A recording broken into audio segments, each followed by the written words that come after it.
Em 1988, um Corvette tinha 250 cavalos.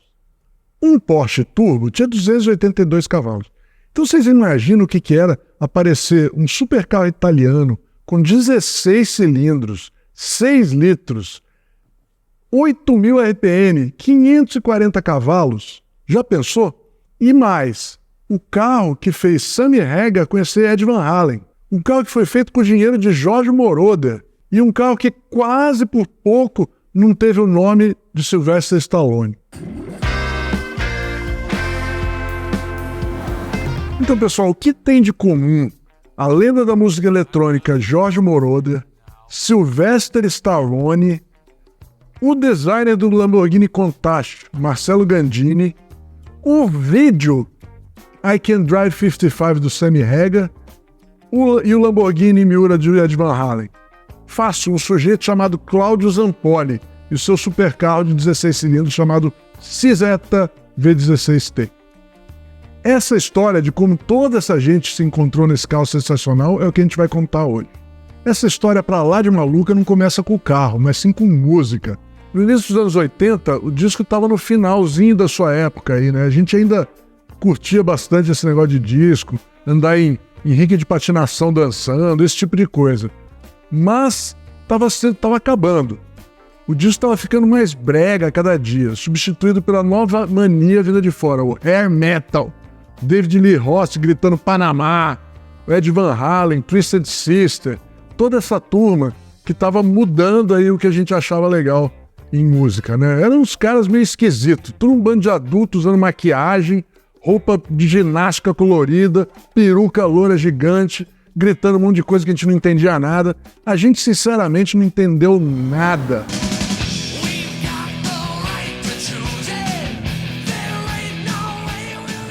Mas, de alguma forma, a gente sabia que aquilo lá era o futuro da música, né? Ou pelo menos a música, o novo vibe da juventude aí, né? Era um negócio que estava ficando mais interessante pra gente. Por que eu tô contando toda essa história numa história de carro? Porque esse carro, o Cizeta V16T, é fruto exatamente dessa época e dessa história toda aí do disco e do hair metal junto, né? E mais que isso, é a criação exatamente dessas pessoas aí que fizeram o disco e o hair metal. Calma que eu já explico. Em 84, aparece um vídeo de uma música do Sammy Hagar chamada I Can't Drive 55. Essa música em si já era um negócio bem legal e louco, né? Que hoje não existe mais, né? O limite de velocidade para as estradas americanas tinha mudado para 55 milhas por hora, que é exatamente 88,5 km por hora. O Sammy Hagar nessa música dizia para quem quisesse ouvir que ele não conseguia dirigir a 55 milhas por hora. Entendeu? A música é bem de revolta desse tipo de coisa mesmo, que é um negócio que hoje, quem fazer uma música dessa, ninguém nem entende. Na época era um negócio que pegou o vibe da época, assim, né? E no vídeo, o Sammy tá andando com uma Ferrari Berlinetta Boxer preta no autódromo.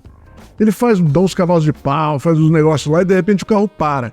Quando ele para, a câmera vai num cara alto, meio narigudo assim, que sai andando e vai encontrar o Hagar dentro do carro para falar com ele, né? É tipo o mecânico do carro, né?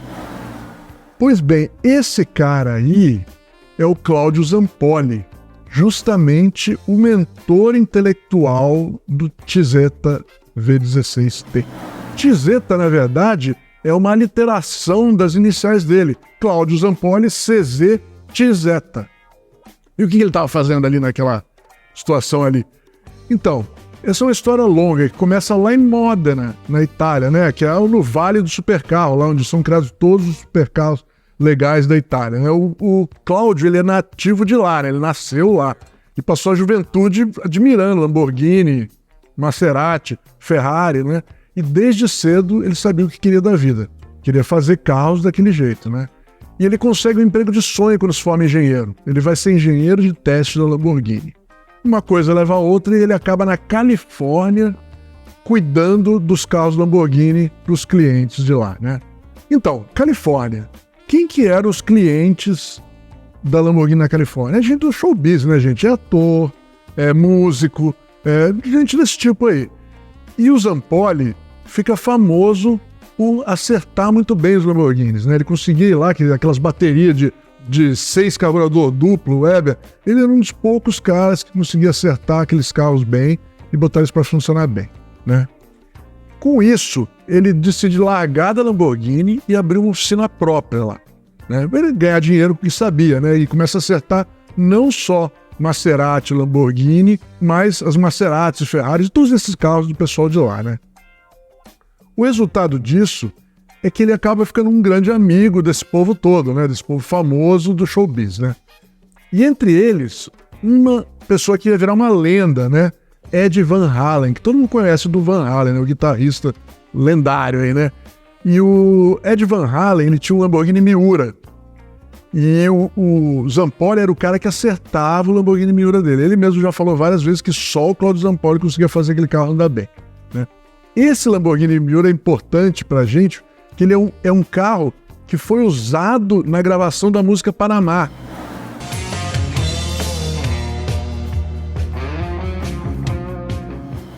É o mesmo cara, ele enfiou o Lamborghini dentro do estúdio para gravar o som dele, né? Ele só aparece na música Panamá quando a música calma e o David Lee Roth começa a falar mansinho e tal, vocês ouvem uma aceleração, é justamente o Lamborghini do Ed Van Halen.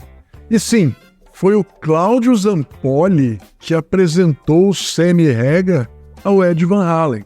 Olha só, foi ali que começou a semente do Van Hagar, né? O Van Halen com o Sammy Hagar como vocalista. Zampoli era, para todos os relatos que a gente ouve da época, um cara meio peculiar. Ele era assim, gente boa, todo mundo gostava dele, uma boa conversa, ele tinha um ego exacerbado, né? Ele sempre quis ser mais que um mecânico, ele queria criar carro, ele queria ser um Lamborghini, um Ferrari, queria ser um cara desse tipo aí. E isso aí foi mais exacerbado convivendo com aquele monte de gente famosa ali, né, meu? E olha só, os amigos deles todos tinham muito dinheiro. Fazer carro naquela época era diferente de hoje. Você não precisava fazer 100 protótipos e validar eles em emissão, crash test, tudo isso. Era só fazer o carro, testar, ver que não dava problema, que durava direitinho e botar para vender. Era um negócio bem mais simples, né? Então ele resolve falar, eu preciso de um dinheiro, é bastante dinheiro, mas não é uma coisa absurda assim. E ele começa a conversar com esses caras aí, que são os caras do showbiz, para tentar achar alguém que financiasse o sonho dele, né?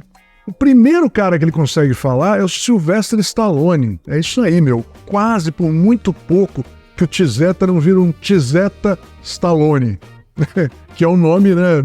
Ia ser sensacional. Muito melhor que Moroder, na minha opinião. Tizeta Stallone é muito legal. Mas o que acontece? O negócio com o Stallone, por algum motivo, não dá certo e ele continua procurando aí alguém para resolver esse negócio. Quem é o cara que ele encontra? Giorgio Moroder. Giorgio Moroder era um cara meio esquisito. Ele é italiano, mas ele nasceu ali na fronteira da Itália, nos Alpes, né, na fronteira da Itália com a Alemanha. Tem um pouco de alemão, um pouco de italiano. Ele tem um cabelão, tem uns óculos escuros. Ele virou uma lenda da música eletrônica. Diz que é um dos pais da disco music, né? E ele fez a fama dele no início da música eletrônica em Munique, né? E ficou muito famoso ali. Dali ele foi até a Califórnia trabalhar em Hollywood, né? E nos anos 80 ele era um produtor musical extremamente bem sucedido. Tinha ganhado muito dinheiro. Ele fez as trilhas sonoras matadoras de filmes como Top Gun e Flashdance, né? Era um negócio assim, ele ficou famoso em Hollywood. Essa fama em Hollywood fez ele se mudar para Beverly Hills e comprar vários carros legais, né? Ele acaba tendo um Lamborghini Countach, que adivinha quem é o único cara que conseguiu acertar o Lamborghini Countach do Giorgio Moroder. Claro que foi Claudio Zampoli. Eles ficam amigos, conversam muito e dali nessa sociedade para criar um novo supercarro italiano. Esse novo supercarro italiano ia sair literalmente da cabeça do Claudio Zampoli e do bolso do Giorgio Moroder. Seria o Tizeta Moroder.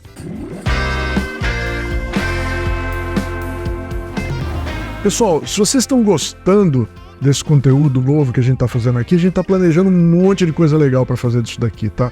A maioria deles são coisas que a gente já contou em muito mais detalhe lá no flatout.com.br. Né? Lá é um conteúdo cheio de vídeo, matérias, muita coisa exclusiva para assinantes do Flatout. E, inclusive, esse vídeo aqui é produzido, financiado por esses assinantes. Então, se você gostou do que a gente está fazendo, ajuda a gente. Vai lá, olha os planos, sempre tem alguma coisa baratinha que dá para colocar no orçamento e ajuda muita gente, tá? Obrigado. Bom, o grande argumento de venda do novo carro era o motor, né? O Zampoli planejou um carro de 16 cilindros. Né? Não existia um supercarro italiano de 16 cilindros. 12 era até meio comum, mas 16 não existia. Essa foi a ideia dele. O projeto vai tomando corpo, porque era relativamente fácil de se fazer um carro esporte desse tipo na Itália naquela época, né? A equipe que o Cláudio contratou era todinha oriunda da Lamborghini. A Lamborghini não andava muito bem das pernas na época, então foi bem fácil contratar um monte de cara bom ali para desenhar o carro para ele. O desenho da carroceria também tinha ligações com a Lamborghini. Ele contratou Marcello Gandini, que é um gênio, né, gente? O Gandini é um dos maiores do mundo. Ele desenhou Lamborghini Miura, Lamborghini Espada, Countach e até o Diabo. Né? Até o gato de estimação do galpão da Ciseta era trazido da Lamborghini. Um dos funcionários desertores lá, quando saiu, pegou o gato e levou para a Ciseta. Muita gente por aí acha que o V16 do Ciseta é, na verdade, uma junção de dois V8 do Lamborghini Jalpa. É verdade que eles têm muito em comum, mas não é verdade que são dois motores juntos, né? O motor tem um bloco de alumínio que é enorme, né? Um bloco de alumínio de 16 cilindros inteiro, que é composto praticamente, sim, por dois V8 juntados.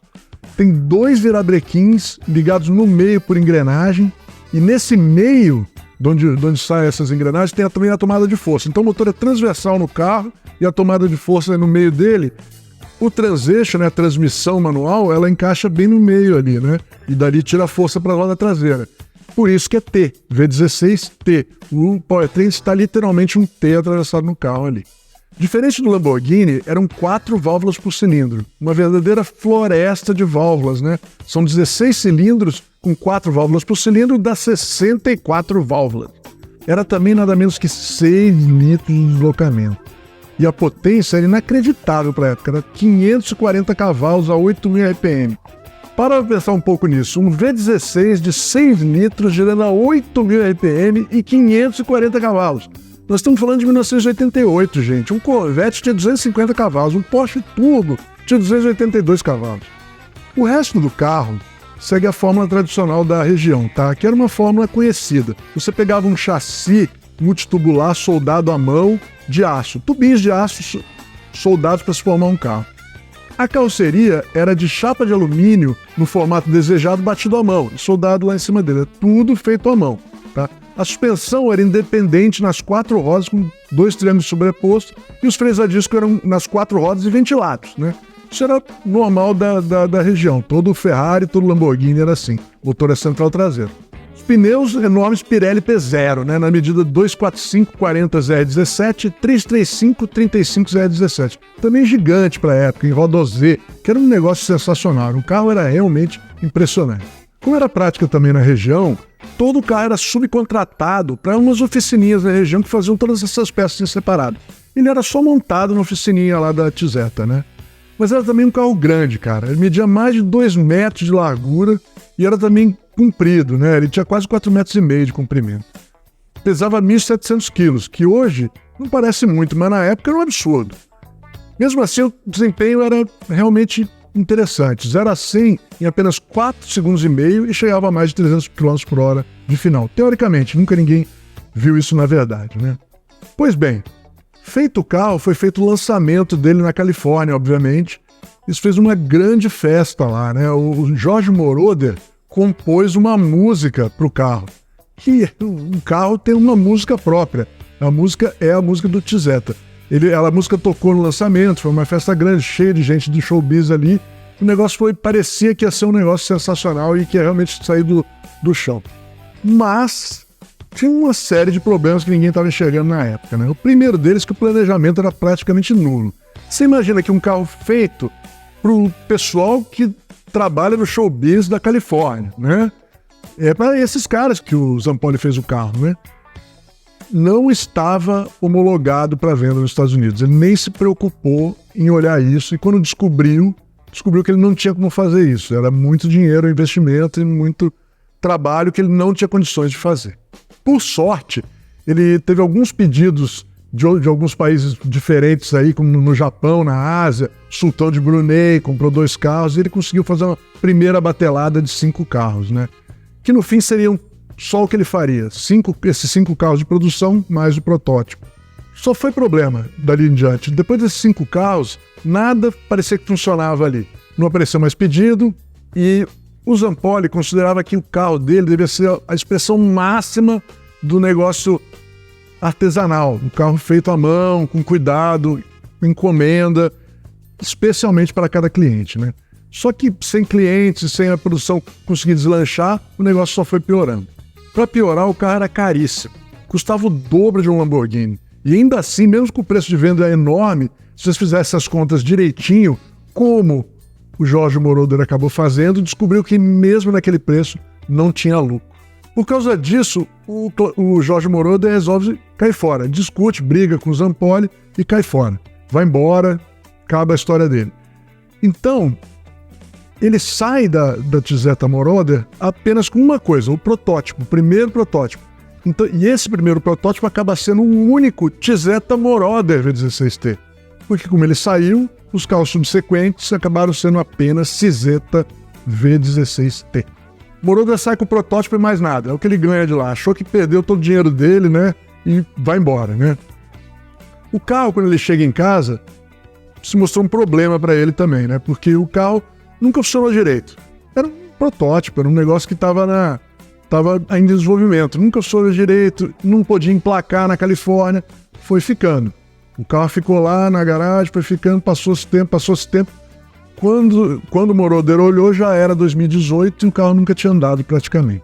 Aí, Jay Leno aparece na história. Jay Leno é outro cara do show business que adora carro, tem uma coleção gigantesca, tem um canal de YouTube que todo mundo conhece, é um cara sensacional, gosta muito de carro. E ele sabia dessa história do Tizeta lá do Moroder, era um carro único, né? O protótipo que ainda existia, estava lá na garagem do Moroder, foi conversar com ele sobre isso. Aí o Moroder reclama pra ele, o carro nunca funcionou direito, não tem como fazer, estamos fodidos, esse carro vai ficar aí assim mesmo, né? O Jay Leno recomenda pra ele uma oficina para ele ver o carro, a Canepa Motorsport. É uma dica sensacional. Bruce Canepa tá mais do que acostumado a resolver esse tipo de pepino. Ele é o cara que consegue fazer carro antigo realmente funcionar, né? Daí o Moroder contrata o Canepa, que ele faz um projeto, né? Um projeto novo de desenvolvimento, terminar o desenvolvimento do carro. Ele cobra mais de 1.000 horas de trabalho pro Moroder, que deve ser uma fortuna, né? Mas é o que foi necessário para fazer aquele protótipo virar um carro de verdade. O fato é que ele resolveu todos os problemas e o carro voltou à vida. O Moroder conseguiu usar o carro, usou por uns 2 anos, só que aí, nessa altura do campeonato, ele já estava com 81 anos de idade e achou que era hora de vender aquele carro e deixar outra pessoa curtir ele, né? Vocês lembram que ele achou que saiu daquele negócio só com o protótipo, perdeu todo o dinheiro e estava na roça? Então, esse carro foi leiloado em 2020 pela RN Sotheby's por nada menos de $1.300.000. Saiu até que bem da história, né? O que não é o mesmo que aconteceu com o Claudio Zampoli. Zampoli, depois que o Moroder vai embora, acaba o dinheiro, né? Ele tenta ainda de tudo. Ele vende todos os carros que é legal. Ele tinha inclusive uma Ferrari 250 Small Wheelbase. Vende tudo e tenta manter a empresa funcionando. Não consegue, a empresa tem que fechar, ele fecha a fábrica em Modena, mas pega todo o ferramental e leva de novo para a oficina dele lá na Califórnia, né? Nunca mais consegue fazer um carro, mas até ser um velhinho contando histórias lá na oficina dele, ele garantia que se alguém pagasse o dinheiro suficiente, ele conseguia fazer de novo para ele no Tizeta V16T. O que não é impossível, o cara feito à mão, ele poderia fazer a mão de novo. O que precisava de ferramental, ele tinha o ferramental lá. Então, não é impossível. O duro era achar alguém que acreditasse naquele velhinho contando história numa oficina na Califórnia, que em 88 ele fez um super carro italiano com Jorge Moroder de 16 cilindros, que era mais legal que o Lamborghini Diablo.